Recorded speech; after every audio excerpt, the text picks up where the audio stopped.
I work in a construction company where I hold a managerial position. You could say I'm an elite. I was recognized for my achievements early on, and it's been a fast track to success ever since. Most of my colleagues are older than me. Wow, Tyler, you're getting promoted again. Next up is department manager, right? The youngest ever. Man, how high up are you planning to go? I hear such comments from them. However, as I climb the career ladder over older employees, I also hear whispers of jealousy. That's why I'm always mindful of how I appear to my older colleagues. Still, I've always believed that results are everything. At the same time, I struggle with understanding people who don't perform well. For today, I called out one of my colleagues after spotting a mistake. Carlos, you got this record wrong. I talked to Carlos Oakley in front of me. I pointed this out before. Why do you keep making the same mistake? Despite my words, he just scratched his head nonchalantly and looked away, muttering. Yeah, I got it. He's been a slacker from the start. Seeing him like that only increased my frustration. We're on a tight deadline. Get it done sooner. Wait, I've got a different task that needs doing now. Can it wait till tomorrow? What are you talking about? I'm saying this because the deadline is tomorrow. Although I usually keep my emotions in check, I find myself thrown off balance by him. I can't trust someone who's always so carefree and lacks responsibility. Fine. I'll do it myself. Are you sure? But I was gonna do it right after I finished the other thing. It would take you all night. I can finish it much faster. Oh, is that so? Thanks, man. Somehow, Carlos seemed pleased. It felt like he had dumped his work on me, but I ended up taking it on. This is how it always goes. I tend to do the work of my colleagues myself. Ideally, I should delegate more as a manager, but it's hard to ask the older colleagues, and doing it myself is faster. As a result, I often end up standing out for individual play rather than teamwork. Still, I can't help but think that I'm the best person for the job. This often means I come home late. I'm home. Hi, honey. It was late at night, but my wife Natalie was still up. She greeted me with a smile. How's it going? You're late again today. Yeah, I'm beat. Wait a moment. I'll reheat the dinner for you. Actually, she works at the same place as I do. Therefore, she understands why I come home late. At the same time, she knows I'm pushing myself too hard. You're great at what you do, but maybe you should pay more attention to those around you. She said that, preparing my dinner. I think it's okay to rely on others more. That's impossible. I'm disliked by many because I'm on the fast track. Nobody wants to help someone like me. Really? I don't think that's the case. She is probably just being kind with her words. When you're on the front line of work, there are times when you can't afford to pay attention to those behind you. Even if my colleagues can't keep up, I have no choice but to move forward. But, if anything happens, make sure you only consult with me, okay? Her words made me relax my tense cheeks. I'm well aware that I'm stubborn, and sometimes I find this way of living to be tough. But, when I return home, Natalie is there. The reason I can keep pushing myself, even when I'm tired, is because of my wife's presence. Though we work at the same place as a married couple, she is the only one who supports me when I'm about to fall. I believe she alone is enough of an ally for me. One day, I was called by Jake, the director. He seemed quite irritated, which made me nervous. However, what Jake said was unexpected. Actually, for the upcoming joint competition, our company has decided to go with Carlos's plan. Carlos's plan? I was shocked. I had poured more passion into the joint competition, which also had a prize, believing I would be chosen as the representative. That's surprising. To think that the careless he was chosen. I try to laugh off my frustration, but Jake snaps back The careless one is you. and slams a bundle of papers against my chest. This is Carlos's proposal. Take a good look. Stunned by Jake's sudden scolding, I followed his instructions and looked through Carlos's proposal. Upon seeing it, I exclaimed, What? This is the exact same plan as mine. Exactly. What a mess you've made. How dare he? He must have stolen my idea. What are you talking about? You're the one who plagiarized his plan. What? How did it come to that? All the proposals are processed by me. I clearly remember. Carlos had submitted his proposal days before the deadline, while you submitted yours on the day of it. In other words, Jake's reasoning was that since Carlos had submitted his proposal first, it was me who might have plagiarized. While I understood his point, it was completely baseless from my perspective. The reason my proposal submission was delayed was due to chasing after mistakes made by Carlos. I tried to explain that to Jake several times, but he wouldn't listen. This is bad. Things have taken a terrible turn. I was severely shaken. Given that I always acted calmly, my panic must have seemed quite suspicious to others. Did you hear that Tyler stole Carlos's idea? Looks like it's for real. Lies were becoming truth. Carlos was watching that unfold with a smirk. He had stolen my proposal from my desk and submitted it to Jake before me. I was completely framed. However, since I often stood out for individual play, I had no colleagues who could become allies for consultation. As for older colleagues, they were same. Being usually cocky made it even harder to seek advice. As a result, the plan I conceived was credited to Carlos, and he was selected to compete in the competition.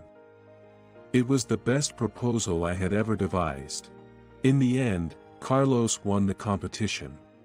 He took home the prize money, and was promoted. As for me, I was taken off the fast track and chased down from my current position. It was a complete role reversal. Honestly, it was tough. It was sad. But I didn't want to give up. Everyone doubted my plagiarism, but Natalie was the only one who believed in me. You wouldn't do something like that, I know it. Those words almost brought me to tears. From the beginning, when I struggled with social interactions, she was always there to talk to me. I was happy for her care and eventually fell in love with her, proposing because I wanted to be with her forever. Yes, I've always strived for her sake. Therefore, despite the hardship, I believed that a chance would come around eventually and continued to dedicate myself to work. But then, an incident that pushed me even closer to despair occurred. One day, Carlos called me out. As he said, in his usual frivolous tone, Hey Tyler, could you divorce your wife right now for me? I almost punched him. Are you kidding me? No, I'm serious. It is for real. Actually, I've been meeting up with Natalie quite often recently. As if to say he showed me the message exchanges with Natalie. Look. It wasn't fake. They were genuinely from Natalie, leaving me in shock. Natalie seemed pretty into me, you know? Guess it makes sense for her to switch to me rather than sticking with a loser like you, given her future prospects. Can't really blame her. He spoke with a smirk, but I was too shocked by the revelation of Natalie and Carlos meeting up to respond. Natalie said she believed in me.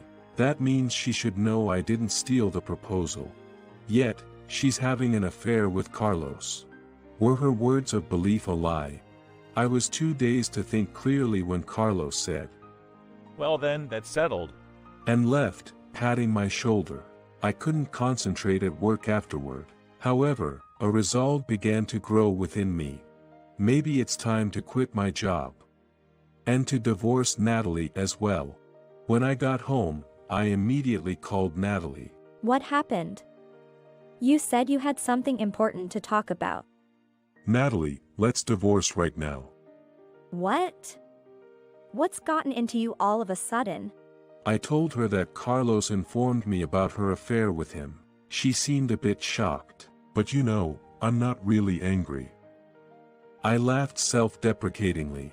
Being good at my job was pretty much the only thing I had going for me. And now, I've been demoted to just another employee, without a title. Plus, with the plagiarism suspicions, it's impossible for me to rise in this company again. Carlos is on a whole different level. It's understandable for you to leave me. I was surprised at my own defeatist attitude. At that moment, I was utterly disheartened. If you're interested in Carlos, you should be with him. I'll resign so I won't get in your way. Please be happy together. As my vision blurred, a tear rolled down my cheek. Thinking of parting with Natalie was heartbreaking. However, she exploded in anger, Do not be silly. making my tears retreat. Her face turned red, and she looked at me with tearful eyes. But, you were secretly meeting Carlos, weren't you? When I said that, she took several deep breaths to calm herself down. Yes, I should have explained that beforehand. I'm sorry. But it's different. My meetings with Carlos were to clear your name. What do you mean? You always said you didn't plagiarize. Of course, I believed you. But proving who plagiarized the proposal first, you or Carlos, is difficult now. So, I thought of another way. And this is it. Saying that, she pulled out a voice recorder. She pressed the play button on the voice recorder. Then, a man's laughter could be heard. It was immediately clear that the voice belonged to Carlos. The plan this time was devised by Jake and me, just to frame your idiot husband who's always acting so high and mighty. I deliberately gave Tyler incomplete data. As expected, he took the bait. Then I copied the proposal from his desk and submitted it to Jake. Since Jake isn't on it, no matter what Tyler says, the plagiarism will be reported as his doing. This is the whole truth. Oh man, it worked out too well. Hilarious. Our company's upper management is so gullible. The recording ended there. It was revealing the entire truth. I've been working to get this truth out of Carlos. I'm really glad I could get this as evidence. Although, when I heard this, I had to keep a smile and nod, but I was boiling inside. Natalie bit her lower lip as if remembering her frustration. I had no idea she had been working so hard behind the scenes, nor that Jake was involved with Carlos. Come to think of it, I had heard rumors that Jake found my ambition to surpass him annoying. They might have collaborated on this plan because their interests aligned in framing me. I couldn't help but wryly smile at just how disliked I apparently was. To obtain this evidence, I approached Carlos multiple times.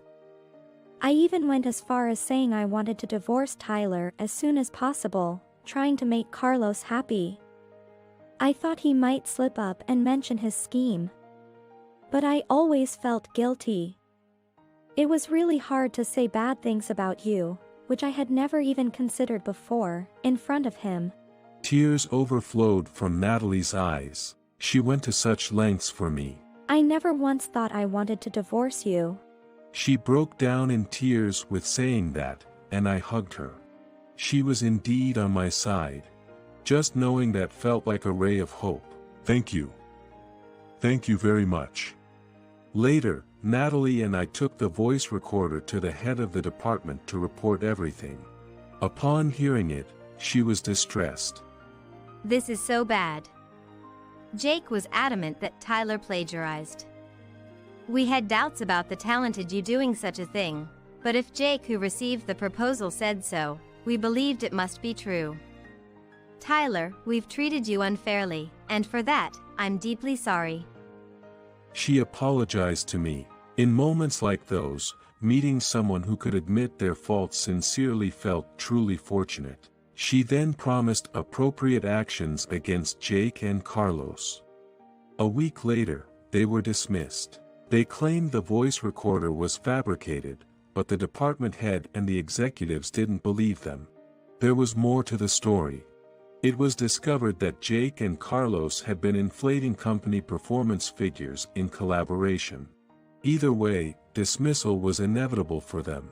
However, clearing my name of the plagiarism accusation was undoubtedly thanks to Natalie. Thanks to her, I was able to make a comeback as a department manager. The proposal that was initially credited to Carlos was rightfully attributed back to me, and the turmoil seemed to have settled. Yet, the stigma of plagiarism, despite being false, lingered around me. I couldn't perform at work as I used to and kept making mistakes. I felt down about it. However, I was approached by the older colleagues I had awkwardly avoided talking to. Hey, Tyler, if you're having trouble with anything, just let us know. You should have told us about the plagiarism suspicion. I had always thought they resented me, though they all showed me smiles. We recognize your efforts, you know? Lately, you haven't been yourself. For now, let us handle this work. They offered their help. I had assumed they disliked me. But they actually acknowledged my hard work behind my back. Regarding the plagiarism accusation, they suspected Carlos was the real plagiarist. Since I hadn't shared anything, they were confused about the truth. I regretted not consulting them sooner. I may not be reliable, but please, continue to support me. When I said that, they all responded loudly with a yes. This is how I learned to rely on my colleagues. Being here today is thanks to my wife Natalie and my workplace friends. I've been reminded of the importance of opening up to others. Focused too much on work, I hadn't been able to rely on anyone, resulting in a lack of communicative relationships. I'm deeply grateful to Natalie for her support behind the scenes, and aim to create a workplace where we can work together as a team. I plan to repay Natalie for her faith and fight for my innocence for the rest of my life. If she ever faces any trouble, I'm prepared to protect her against the world.